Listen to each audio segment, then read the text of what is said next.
2 minutes. Considering the subject. Yeah, no kidding, right? Thank you for coming for our somber presentation.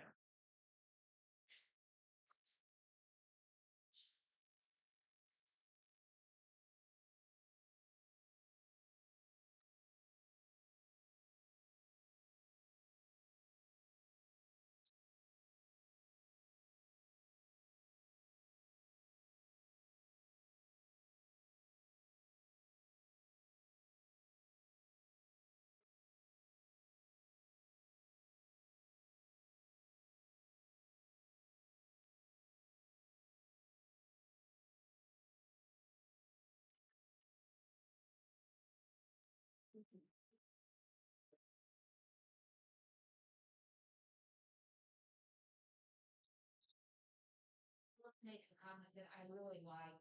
I really like how this is going. Thank you. Thank you for letting me know.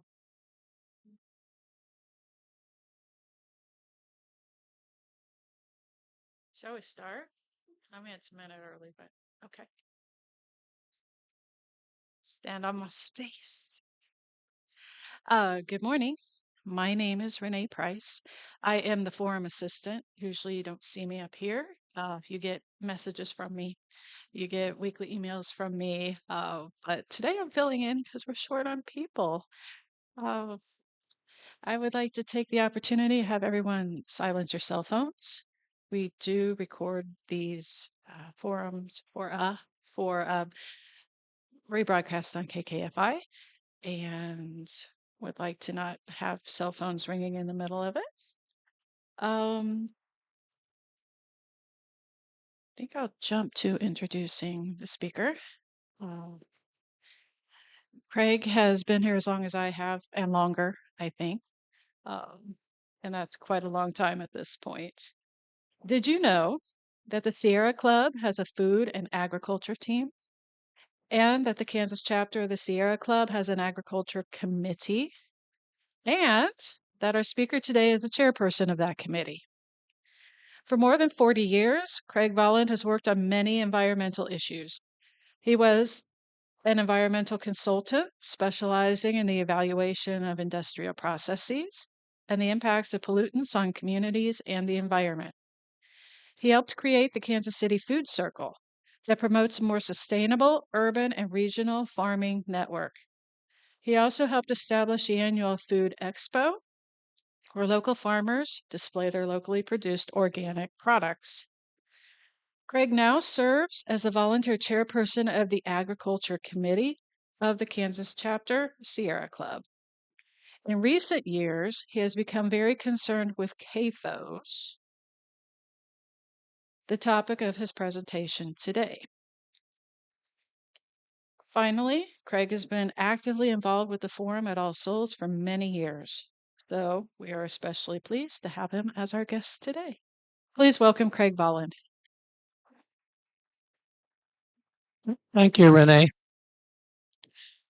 I gave a presentation similar to this, so 2 or 3 years ago. But the reason I'm doing it again is because in the last couple of years that I'm going to talk about tonight, today, the scale of this problem has become even greater, actually beyond anything you could imagine. Also, there's a lot of problems with these animal factories. They're actually there's concentrated animal feeding operations is the industrial application of technology on producing meat and other animal products. Um, but there's other problems with CAFOs. There's extensive water pollution nationwide, air pollution, impacts on the health of neighbors and on site workers, while contributing to increasing bacterial resistance to antibiotics. Then there's the massive political power of big ag that controls both CAFOs and the pervasive production of corn and soybeans for livestock feed all over the country. But today I will talk about the cruelty imposed on the animals we use and eat due to the way CAFOs are designed and operated.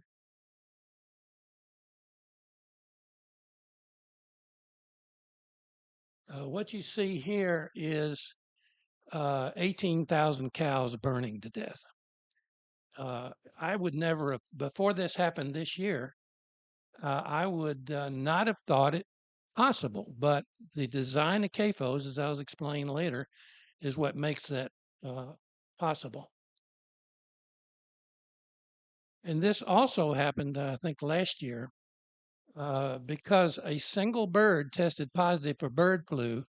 They killed 5.3 million hens in this egg factory. And what you're seeing there is the burial pit.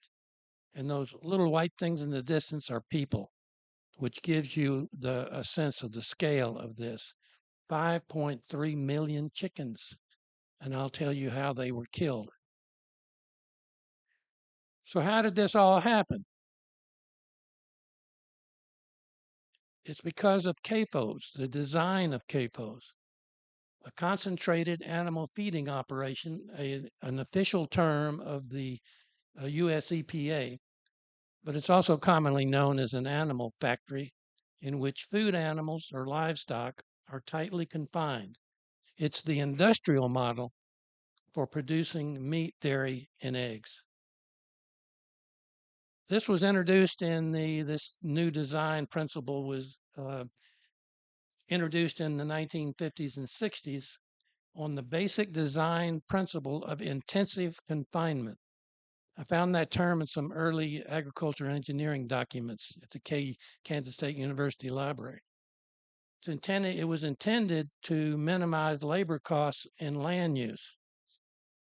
And here's why, because after World War II, the powers that be, or the politicians and the USDA got together with the livestock associations to essentially propagandize the American population that meat, if you eat lots of meat, that would mean that you are higher status in the population and that you're healthier.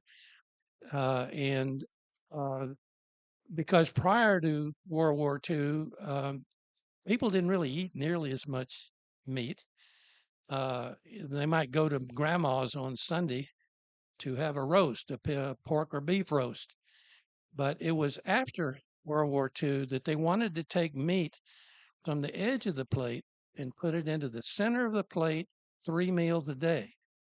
And this went on for decades. I was in Weston, walking around the city, Weston up here, and there was an antique store, and I go in there, and there was a whole wall full of these. That's how I got these brochures from the livestock associations. This was the one on the left is the National Livestock and Meat Board, uh, and I can't read the other one, but there was like a dozen of those, which was the proof of the kinds of systematic propagandizing of the American people. So, how do you make it possible for everybody to eat meat all the time? Well, you make it as cheap as possible. So, hence, the industry got together with our politicians. This was also part of the we're going to feed the world paradigm, too. So, over some 50 years after World War II, the food system transitioned from this to this. This is a cattle feedlot. And, and this is the largest cattle feedlot in Kansas, 140,000 cows in one location.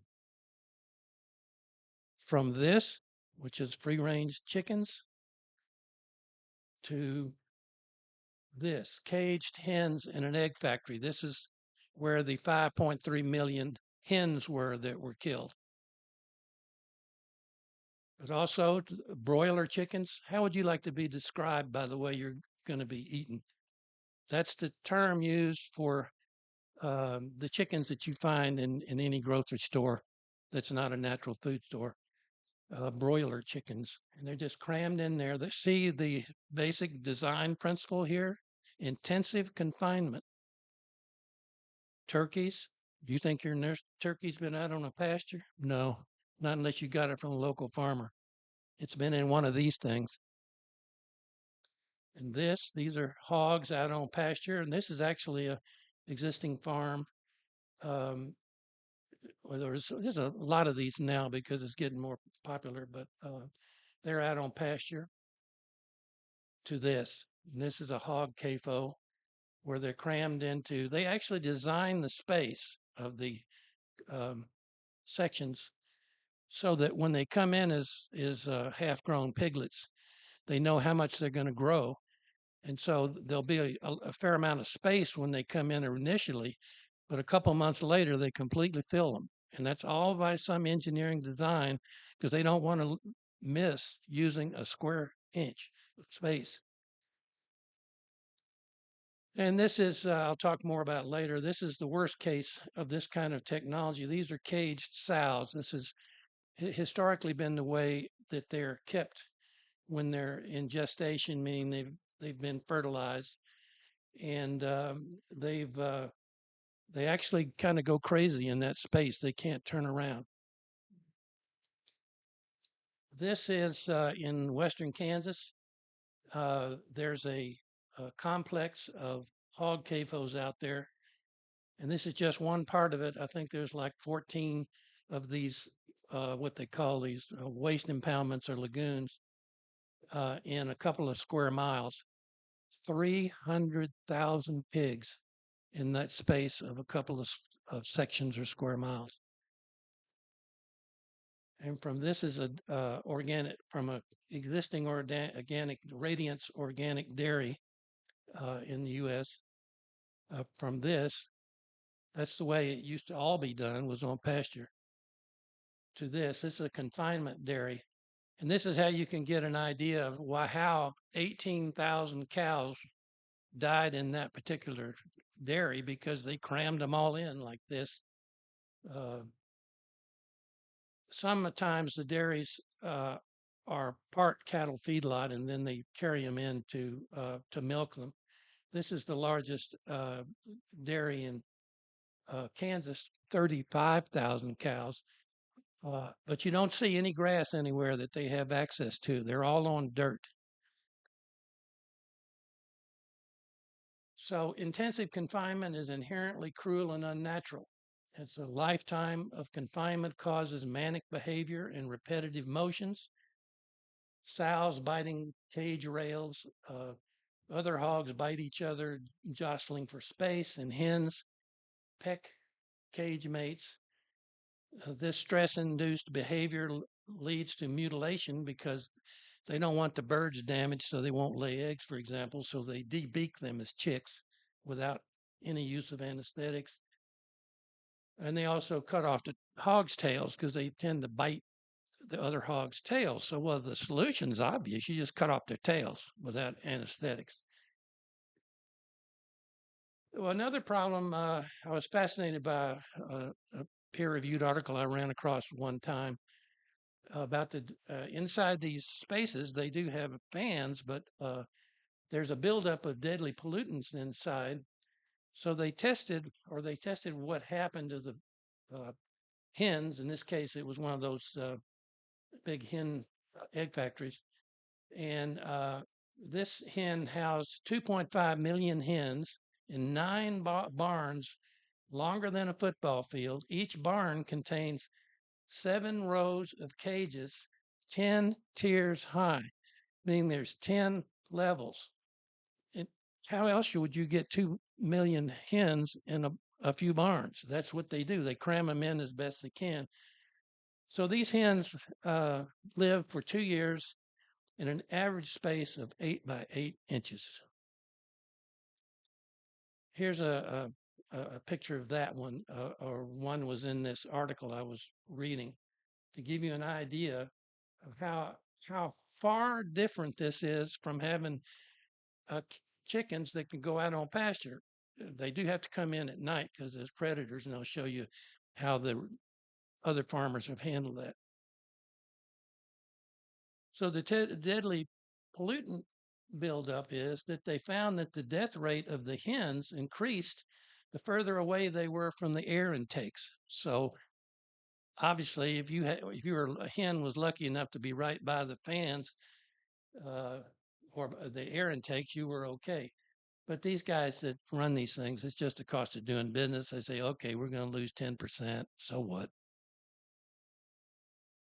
So here's the inherent physical consequences of intensive confinement. They're subject to mass death from barn fires, heat stroke and death, mass suffocation when ventilation fails. And in fact, it occurred to me one day, there's so many animals in there that if there's no ventilation, they quickly use up the oxygen by breathing. So essentially, they die from carbon dioxide. The close proximity of a large number of animals with the same genetics, because they're all pretty much identical. That's what genetics is anymore in the ag industry. Of course, they're going to get disease and it's going to spread. Barn fires. The Animal Welfare Institute, which I highly recommend that if you wanted to donate somewhere, that's a good place to do it because they're very professional in their analysis of all this. They're in Washington, D.C. I showed you the picture of the 18,000 cows who were burned up. This is a shot overview of that facility, and you can see how large the barn is. Even though they can be outside, some of them can be outside feeding on dirt lots. You can see the vast majority of them were inside that building when they're not quite sure why it blew up, but it had something. Whenever you have that much manure in one location, you get, of course, methane, which is similar to natural gas. And they think that a spark did it when they were pumping out uh, uh, manure, which anytime that you stir up a pile of wet manure, that causes the gases to come out like that in large enough concentration that they would blow up. So that was the design of that place where 18,000 cows died. Actually, barn fires are very common. The Animal Welfare Institute found that some 3 million farm animals died in barn fires from 2018 to 2021. CAFO buildings, there was an attempt to force these guys to put in sprinklers to maybe stop some of these fires, but they, as usual, Big Ag came in and said, no, you're not. And so the CAFO buildings are not required to have fire suppression sprinklers. Also, I found in studying a number of these instances that was reported in the paper that remember the other thing was to remember the purpose of intensive confinement was to lower the labor costs. So usually these animals are left on their own all night and sometimes during hours of the day. So if a fire starts, there's nobody in there. So even if there were, they're in cages and there's no way to get them out and there's too many to get out. So it's the design of CAFOs that cause, in most instances, total destruction of all the animals in there. Sometimes they can get some of them out. And there were some instances that occurred. Suffocation. This happened in Missouri, I think 2008. The fans failed and the backup generator didn't work or there wasn't one. And so 850 of these sows just died from ventilation failure. Here again, it's all because they're all crammed in together and they use up what little air is there and they all die. Intensive confinement. Heat stroke. This was in the Kansas City Star in 2011. There was a really big heat wave at that year. And so there was a number of these instances, and this reports the one, I think, in Kansas and Missouri, where the heat got so bad that they just died from heat stroke. I mean, they're not that different from us. The bird flu epidemics. So as I mentioned before, I showed you the example of the 5.3 million birds that were killed. When a few birds test positive at a CAFO site, operators will kill all the remaining birds to limit the spread elsewhere. The case described by the Guardian newspaper The method of culling, that's the term they use. They don't say kill. We're going to cull them. Was to shut off the ventilation and increase the heat to 104 degrees Fahrenheit. And in the past, sometimes they've used firefighters foam or if the numbers were small enough, they would enclose them in a space and put carbon dioxide in there. A study showed that in the case of the ventilation shutdown, that it takes, in some cases, about 1 to 2 hours for these chickens to die. But you're really gonna like this one. It turns out that you are paying for this when they allow these big CAFO operators to cull their animals. The USDA has a program to reimburse them for the act of killing them and also cleaning up the mess. You remember that picture of the burial pit? They're paying for that too. And I believe here we go. In the 2014-15 bird flu episode, where 50 million birds were killed, the cost to the taxpayer, $1 billion. So far in the 2022-23 episode, which is what caused the earlier one that I showed you, CAFO owners have killed so far 59 million hens and also other poultry. Intensive confinement. I was given a presentation about CAFOs at Park College, I believe, and there after I was done, this young woman in the front row says, "You know what? These CAFOs remind me of the ships that brought my ancestors over." She was African American. I was totally stunned.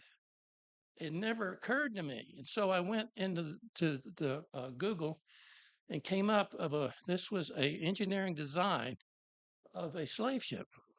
And it is identical. It's intensive confinement. They wanted to cram as many as they could coming across the Atlantic. And every so often they would go down in the hold where they were all stuffed and pick out the ones who died and throw them overboard. So what they're doing to animals, they also did to other creatures they thought of as animals in those days. So this is just, it boggles the mind.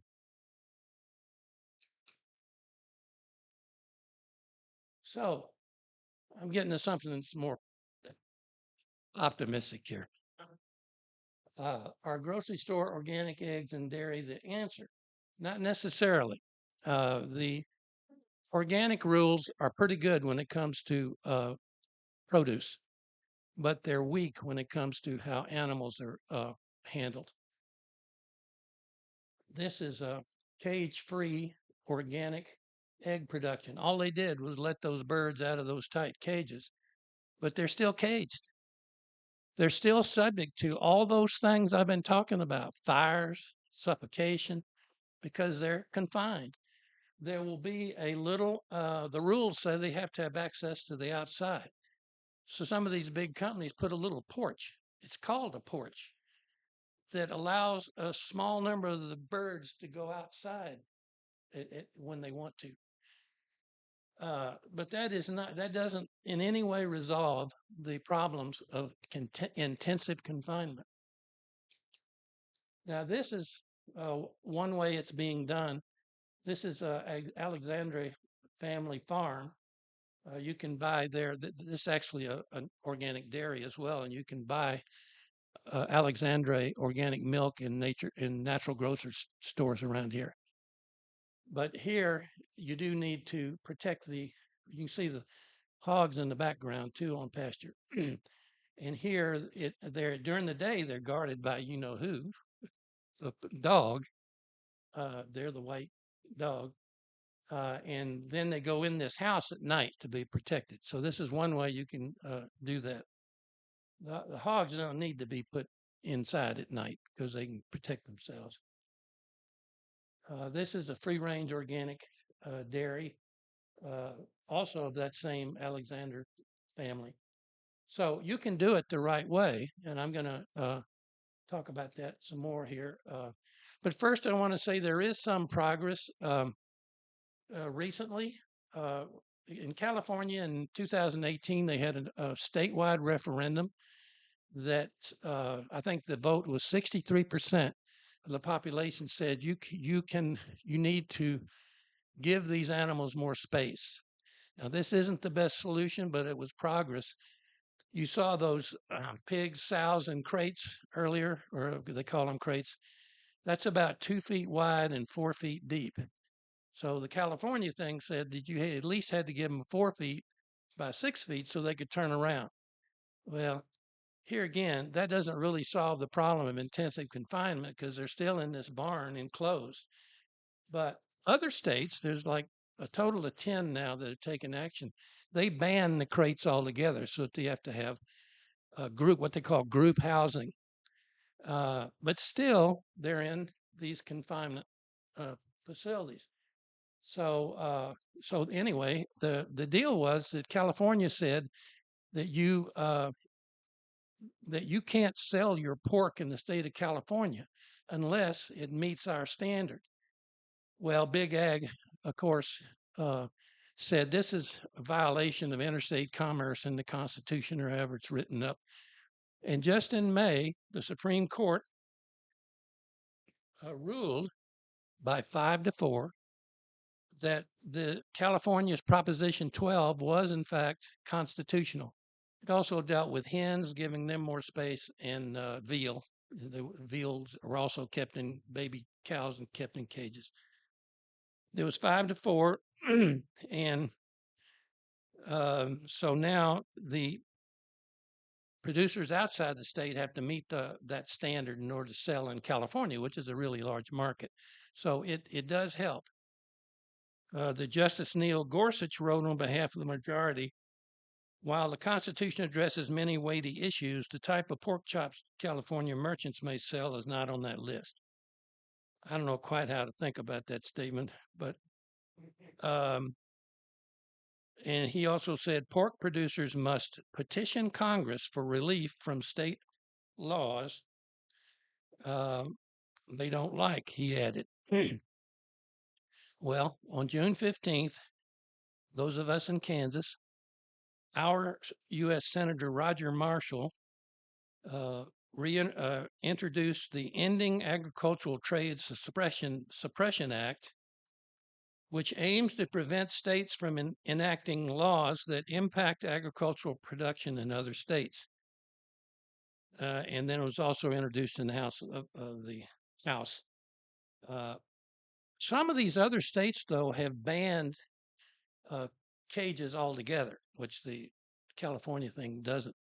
But what is important here is the principle was accepted by the Supreme Court that states, the people of the states, it's not just the states, because remember, this was a statewide referendum in California, that the people of the states can say, oh, I don't want to eat stuff from these nasty CAFOs or as bad as the CAFOs. So that's some progress. But one of the things that I'm going to tell you more about the EATS Act here.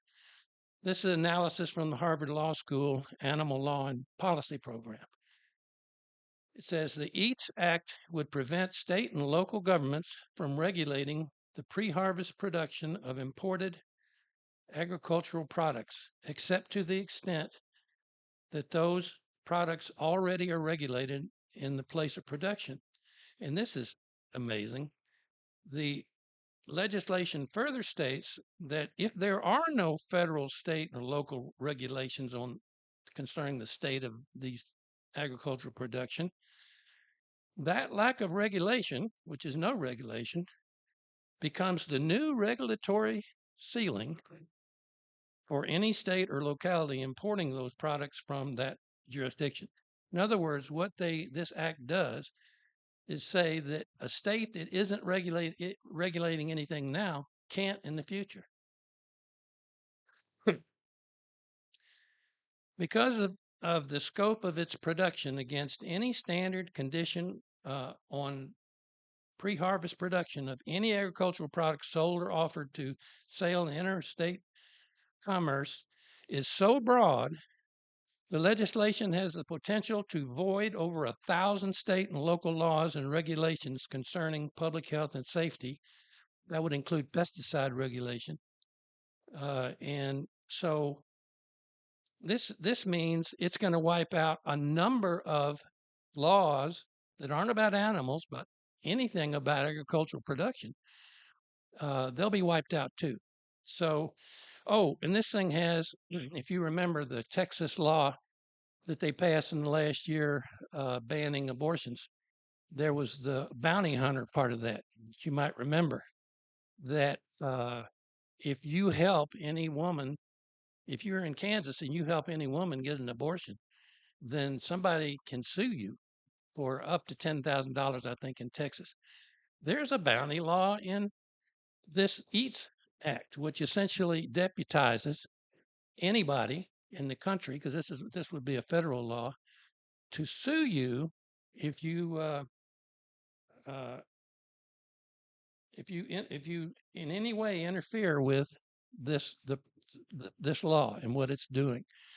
So this is a draconian reaction to the Supreme Court ruling, and so it's called EATS. I don't have the number, but if you Google it, you can find it.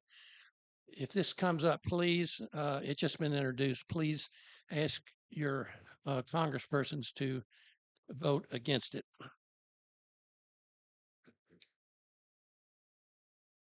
Okay.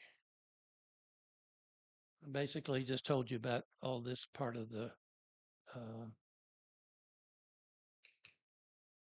So here's what you can do besides asking your politicians to vote against the EATS Act, and that is if you use animal products, obtain your products only from local free-range producers. And I have here that I can hand out. I think I've got enough. I've got 18 of them. If you want to pass these around, these are a list of 6 producers that are that serve the Kansas City area. I just got a delivery yesterday from one of them, and there's others. Um, you can go to KC Healthy Kids. That's an organization or a charity organization in Kansas City, and look at the listing of producers they have for a local production, because they will all, any of them that do eggs, meat, or anything will be free range. And more importantly, on April 6th,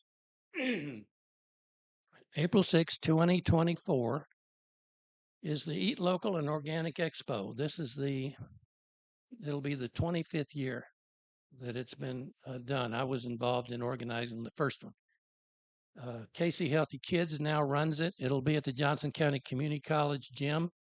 Some of you might have been there, but there you can meet the farmers. The best way to avoid industrial agriculture altogether is to, first of all, go to some of these really good organic stores like Natural Grocers. I like that one. There's a bunch of them around. And all their produce, for example, is organic.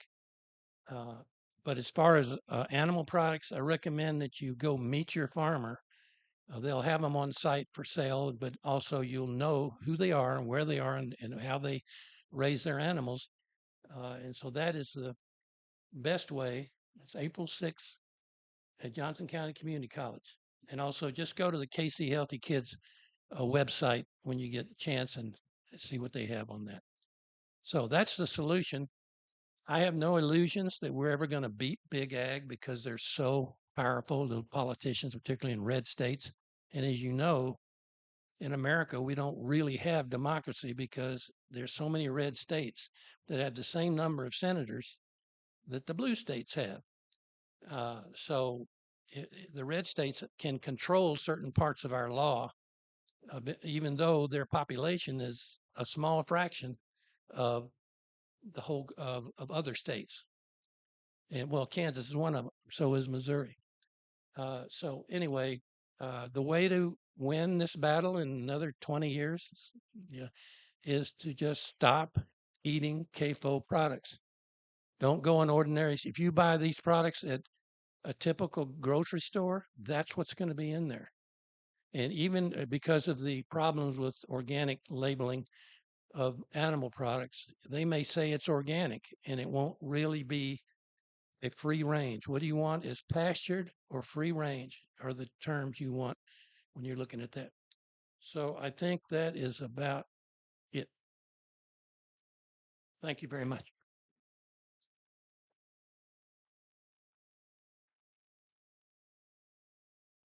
All right. Well, thanks, Craig. As I've said, everything I ever needed to know about CAFOs, I learned from Craig. Um, it's Q&A time. Many of you are familiar with the system of how we handle that, but let me read it to you just in case. You need to come up to the microphone. There's an X on the floor, so please stand on it. That puts you in the camera and close enough to the microphone that everyone can hear you. Remember, we're recording for rebroadcast. Um, ask a question. Don't make a statement. That's not news either. Um, one question per person until everyone has had an opportunity to ask what they want to ask. No speeches. And I see people prompting me. Yes, we'll be passing the collection plate around. Also, it's hard to do more than one job at a time. I could see why we have other people do this job for me. Okay, who has a question? Want to come on up? That would be I just had a friend tell me about the KC Animal Health Corridor. I don't know anything about it. Can you elaborate a little bit on that? Do you know about that, Craig? KC Animal Health Corridor. Yeah, in Manhattan, I guess all the way to Kansas City. It's Oh, if it comes out of K-State University in Manhattan, then it's some big ag thing. probably. They have, they're very concerned about these diseases that can wipe out their CAFOs, like a explained bird flu can. There's others, like another type of flu actually originated, H1N1, I think, originated from CAFOs in North Carolina and Mexico. This was some years ago when it started killing people. So this is K-State won the right to have the main research center for avoiding these kinds of diseases, mass diseases in animals. So this is a big ag thing. So here again, this is a case of having a fundamentally flawed design. And so then they spend billions of taxpayer money to try to overcome the consequences of their deeply flawed design. So it's just the usual ridiculous thing.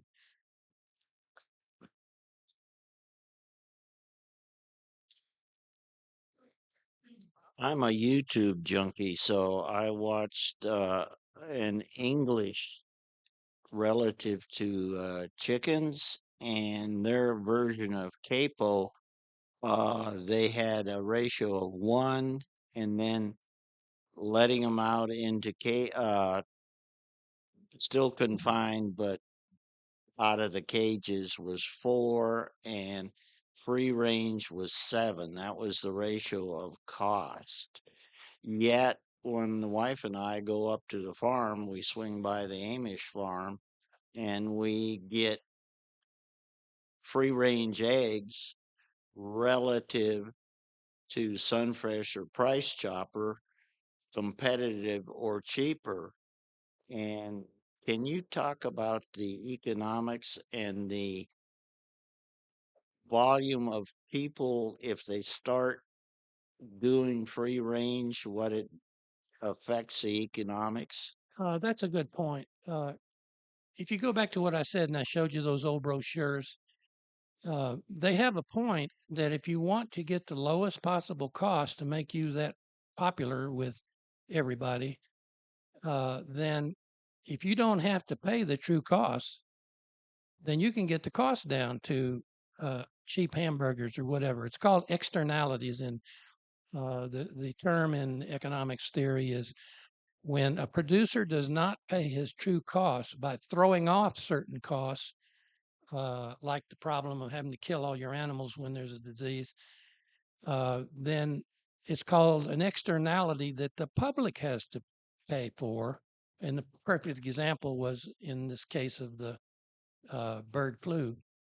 Uh, so, but in my opinion, uh, it'll be necessary for the American population to essentially go back to where meat and animal products were really valued as a treat or a special thing to do, and to start eating less of these products. Because the reason that these CAFOs are out there is because we meaning the American people, eat so much meat because we were propagandized to say that this is the way you should be, when we all know there's a whole lots of and I'm not promoting one thing or another, but there's lots of vegetarians and vegans that are perfectly healthy. So I think that was all just a matter of the, the livestock industry wanting to grow. So as far as these numbers you gave, 7 to 4 to 1, that doesn't sound right to me. I think if you go to in fact, during this problem, remember that 59 million hens died because of the bird flu, and remember the price of eggs went up 2 or 3 times. But you could still go to your farmer's market and buy eggs, in some instances cheaper during that instance. So the answer is eat less and buy your animal products from farmers you know. And the best way to do that is local farmers markets. And Kansas City has, partly because of what the Kansas City Food Circle did over the years of contacting and promoting farmers to do it right. There are quite a few farmers supplying these products now in our area. I'm representing the online audience today. Why did you omit sheep in your presentation? Sheep. Actually, I'm not aware of a sheep CAFO. Um, there may be one somewhere, but I know I used to hike through England, and where sheep is everything. They were all on pasture, so I'm just not aware that they're putting sheep in CAFOs, and that's actually a good question. I don't have the answer to, because I don't know why they haven't tried to do that. Part of it may be that sheep don't want soy and corn. And that's what all the other animals get: soy and corn, genetically engineered also. So it could be it's just a lot easier to put your sheep on pasture. Partly also, there's not that much demand for wool anymore, and there's some demand for eating lamb. So that may have something to do with it, but I really can't answer that question without researching it. Okay. And I have two others from the audience, so if somebody else needs to jump in, come, then I will move back. Second one is, does Whole Foods have free range organic? Um, you'll I don't go there, so I don't shop there. So I really can't answer that, but I would look closely at I would research that yourself on the net as to what they're selling, because they tend to be more, they're bigger and have greater. Thank you. So I would be hesitant to just buy their product unless you ask the right questions. Were these animals raised on pasture? And even free range is not a legal label, nor is pastured a legal label. But the ones who are promoting their products that do this would put that on there. So the word pastured is the best, but free range also is would tell you. But I'm just don't know for a fact what they're selling. Do I'll share.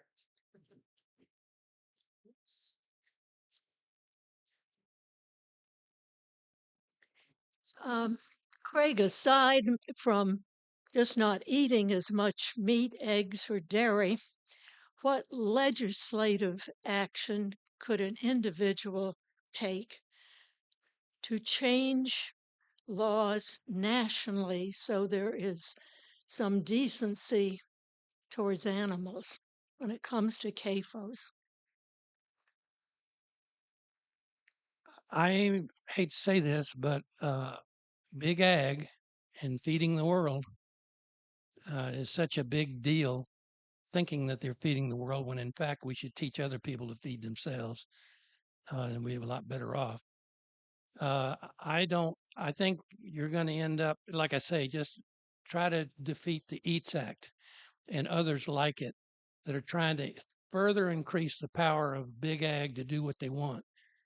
I don't I think you have a better shot, well, not in Kansas or Missouri, but you would have a better shot at the local level, encouraging things like people in the suburbs can keep chickens. Mm-hmm. That's one thing that has been spreading somewhat. You can have your own eggs. And where I used to live, there was a neighbor that did that, and nobody cared because now I wouldn't recommend hogs because they or cattle are too big.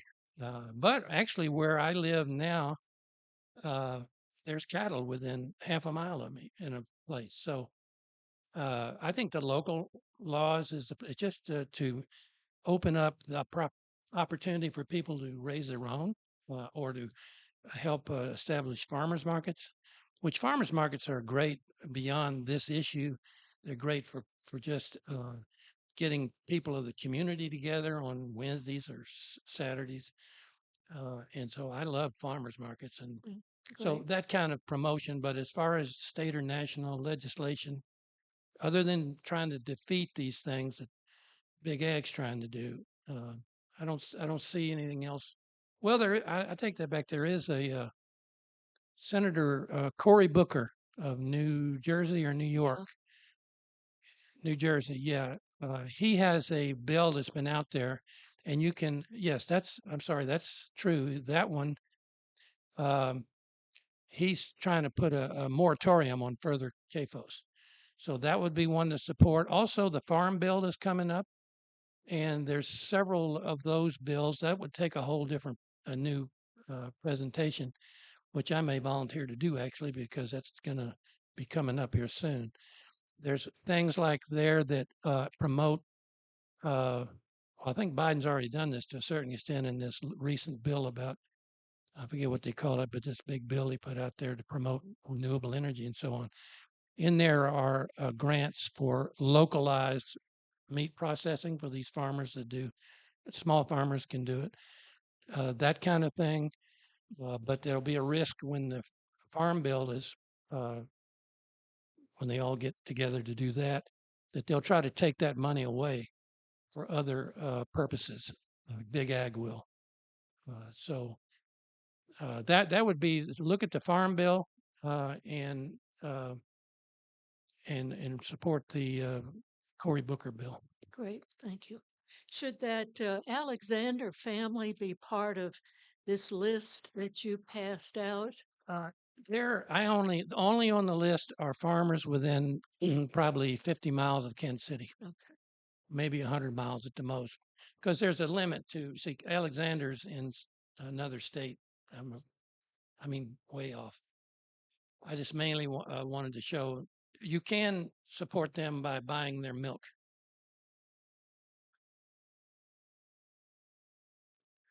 Uh, Another one from the audience or from the online.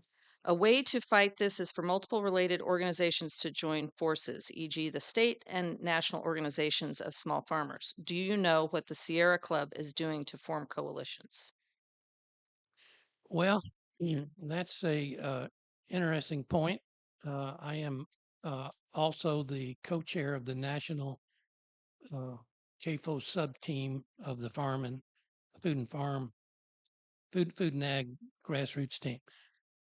So I have in the last 2 years been doing that and learned what's going on around the country a lot more. And I should have brought the email link to that, but you can learn more about CAFOs. We're talking in our meetings about one of the other major or the biggest problem about CAFOs in the environment is water pollution, and the regulatory system is completely useless because they have so many loopholes that allow these big CAFOs to spray their wastewater onto fields in ways that it gets into the so just I would say the Sierra Club at the grassroots level is really there's a lot of people fighting these things. It's not really that big at the national level at the point right now. Uh, so stay tuned. We're working on getting a lot of what we're doing sent out to the whole membership, which is something like 800,000 people, I think.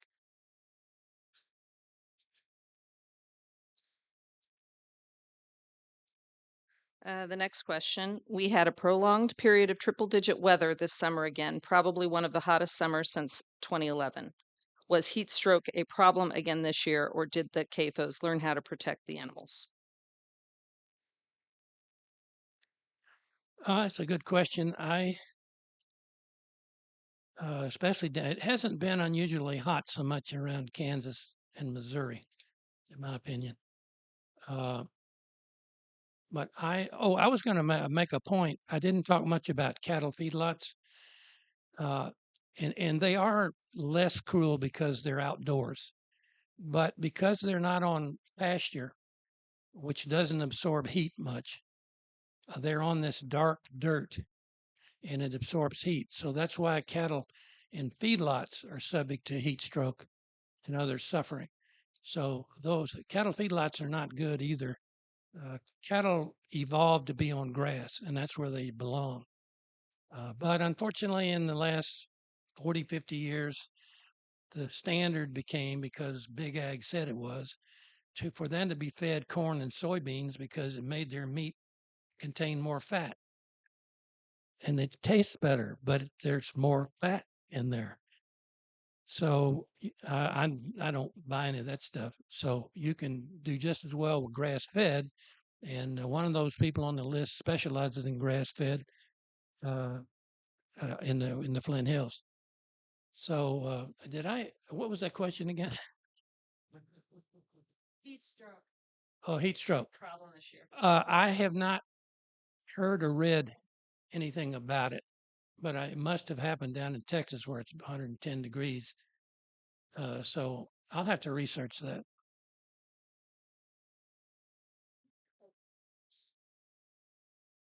Can you quickly reiterate what happens when I go to Costco or Price Chopper or Sunfresh and read things like pasture raised, grain finished, and all these various label or that I should try and distinguish between? Okay, pasture raised, grain finished, if they're on the same label, describes a cattle feedlot. Because the cattle feedlots are cows everywhere, including the Flint Hills, start out as young cattle, less than a year old. They put them out on all that grass in the spring, and they feed them for 3 or 4 months. This is after they burn all that grass and pollute our area. And then they're shipped out to western Kansas where these massive feedlots are. That 140,000 one is an example, but there are dozens of them. And then they're put on feed, which is genetically engineered soy and corn. So just because if it's beef and they say they're pastured, that's just feedlot beef. So you don't want it, okay, unless you're desperate. I don't know. I don't try to tell people what to eat. I know better than that. That is what I call personal sovereignty. You can make your own decision. I'm just trying to say here's what the facts are. Now, if you see pastured on chickens, that might be legitimate, but I doubt it would be in Costco. So I don't think Costco is, to my knowledge, sells any of these truly pastured organic stuff. But then I haven't been there lately, so. In fairness, that massive kill off of chickens at the Rembrandt factory was to avoid a mass epidemic of avian flu. What was the alternative? Not to have a CAFO with 5 million hens in it. That's the alternative.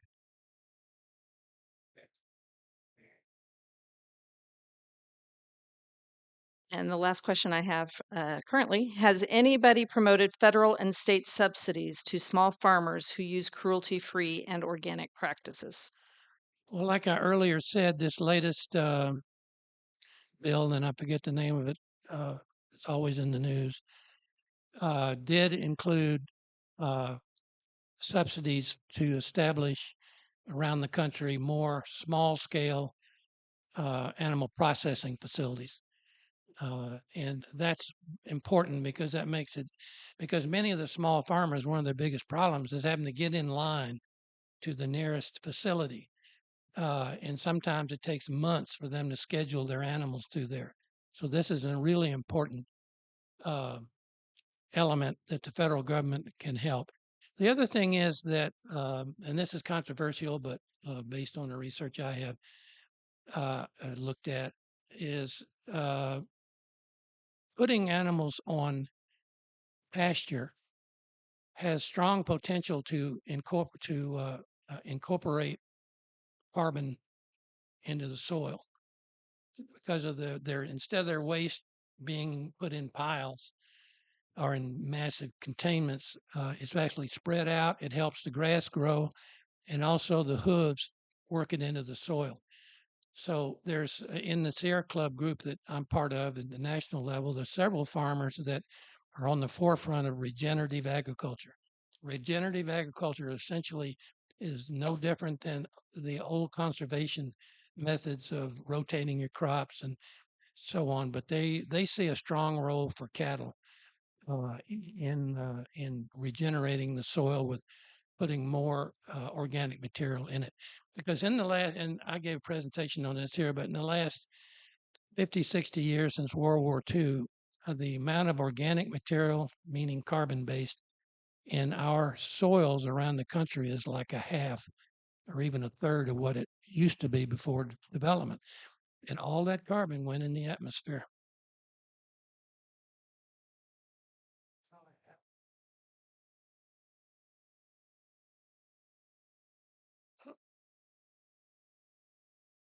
All right. Well, Craig, any parting thoughts before we wrap it up?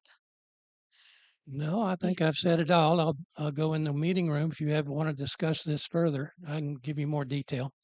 Okay. All right. Well, thank you very much. Right. I always appreciate your simplified presentations. Like I can understand what you're saying. Okay. Next week will be our final forum of the month. Information is a public good. Experiments in better government. Spencer Graves will be in my spot here. And he will have a speaker that he will be moderating. You're also invited to attend the service down the hall after this. And thank you for coming for the forum.